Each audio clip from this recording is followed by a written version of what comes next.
Amber asks, could you explain Bitcoin to my mom? If so, how? I ask this because I want this video to exist for my mom and everyone like her who wants to understand the basics. All right. Whether it's your mom, your dad, your grandpa, your kid, your nephew, your niece, or even your grandchild, and you need to explain Bitcoin or any cryptocurrency to somebody who is not technical. Let's see if I can do a good job about this. So, what is Bitcoin? What are cryptocurrencies? Bitcoin and cryptocurrencies are a form of money invented recently and introduced on the internet. This is a form of money that only exists in a digital form, and it can be sent and received just like an email. The advantage of that is that in many countries, people have very limited access to traditional financial institutions. But even in developed countries, traditional financial instruments like credit cards and checks and paper money are not suitable for our digital lifestyle. And so it's actually very difficult to use financial systems that were designed in the 1950s, like credit cards, online to do e-commerce. A lot of people suffer from identity theft, charged back transactions, stolen credit cards, being overcharged by vendors once they've given a credit card, and all of these problems and bureaucratic problems with traditional financial payments.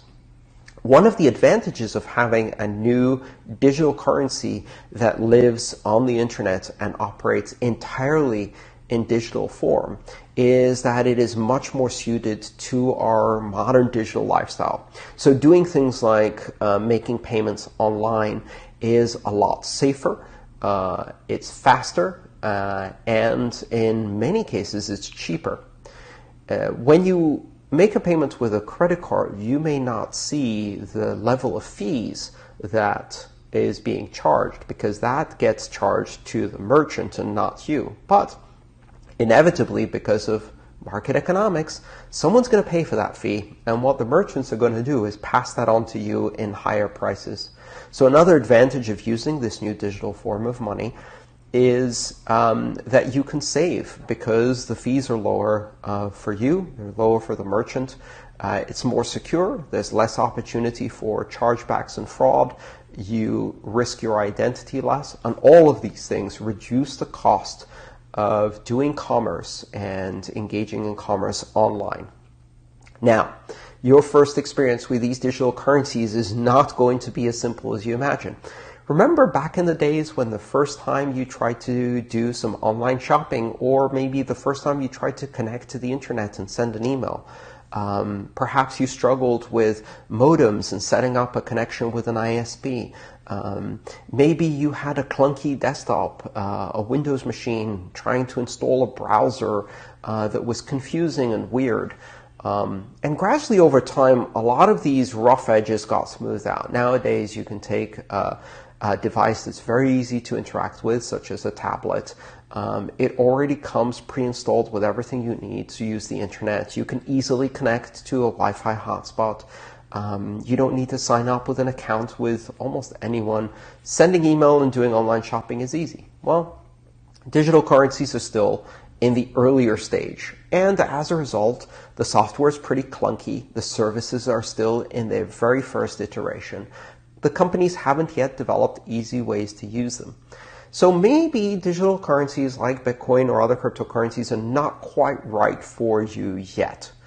In places where people are desperate for financial services, where they have access to nothing other than cash, and they're surrounded by corrupt governments, corrupt officials, corrupt cops, and corrupt banks, the effort to learn and use this technology is well worth it because it can be a really meaningful change in their life circumstances. But for most Westerners, still, this is more of a curiosity. It's more of an interesting technology.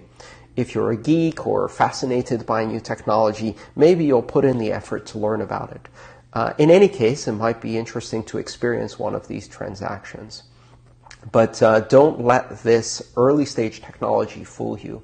Just because it's clunky now doesn't mean it's going to be clunky forever.